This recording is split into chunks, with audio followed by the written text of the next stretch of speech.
let's talk about, first of all, the diesel scandal. Get this out of the way. Volkswagen as a whole is having the issue, but it's seeped down obviously to other brands. You had some diesel motors as well. Is it hurting your sales in the U.S.? I think if you look at it from the pragmatic, somewhat simple business point of view, frankly, we've been fine. We had a record year last year, 202,000 units, and the brand has a lot of great momentum. But I personally don't look at it from a business point of view. Customers were disappointed, dealers were disappointed, we broke trust, and we're going to make this thing right. I think it's as simple as that. And if it's one person or 20,000 people, we're going to make it right. So that's the important thing to me. And how about sales this year? I mean, you've still been firing on all cylinders, pun intended.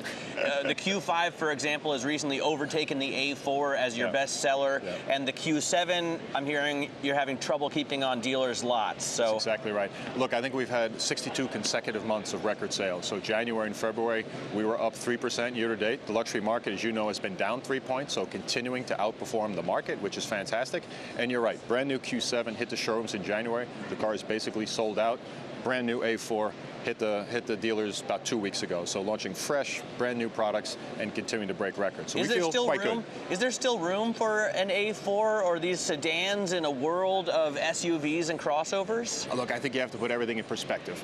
Yes, 42% of our business, 43% of our business is SUVs. Over time, I see it potentially becoming 50% of our business, but you can't lose sight of the fact that that segment, which we call the B sedan segment, which of course is the A4, is the single largest segment in luxury. So it's still 25% of the business, and certainly we'd like to get a piece of that 25%.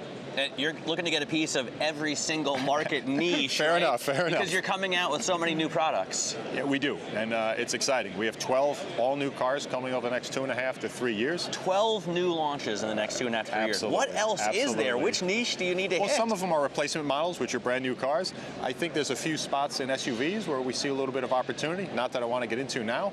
And of course, as you know, we've launched a long-range electric car, which would be an all-new segment for us as well. So we still see a lot of opportunities for our brand. So all electric or zero emission vehicles, do you think Audi needs to take a place in that market? 100%, 100%. And look, you have to do it obviously to hit the CAFE and the ZEV mandates that are out there, but I think more importantly, the market is going to tip in this direction. Once you get the business model right, and obviously the technology matches up, that market's going to tip.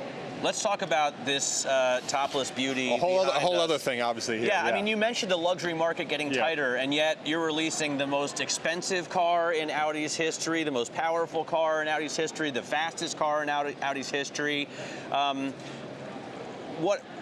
Where do you see buyers for this? Yeah. Look, I think the first thing, this is the car that sets the tone for Audi. When you think about the first generation R8, where the brand was when we launched that car, we were selling 70,000 units in America. The brand wasn't that well known. We launched this iconic car, the car of Iron Man, 200,000 units. Racing history brought to life, and it really transformed the brand. So to me, this is not about pure sales, it's about an absolute iconic halo. Where are the buyers? There's always a buyer who wants the absolute best. And you think about this car, a race car brought to life for the street, 200 horsepower, people absolutely want that. So even with the tighter luxury market, you still see space for this. Global Wall Street, I'm guessing, is your customer for this car. Yeah, but we see it with people who are starting companies, people who are innovators, and again, people who want the best. I mean, obviously, you're looking at about 1,000 units per year between the coupe and between the Spyder, so very, very, very limited, but absolutely is a buyer for that. So this car, obviously the design cues followed through in the A5 and then the A7 from the original R8. And it's also gotten you much deeper into racing. I feel like racing is a bigger part of your marketing budget, it must be a bigger part of your spend, and a bigger part of the Audi story. No, that's exactly right. And I think we're all known for Le Mans, as you know, where we've won 13 of the last 15 races. The original R8, of course, was the name of our Le Mans race car, and then the vehicle you can see right here. This is real, the crazy brother, if you will, of the R8 right here. The same engine in that race car is the same engine in here. This gives us the credibility. This just won the 24 Hours at Daytona, so absolutely massive credibility with racing. All right, well, I look forward to driving all of them. Scott, thanks so much. Well. Scott Keogh, Thank you very much. Head of Audi America's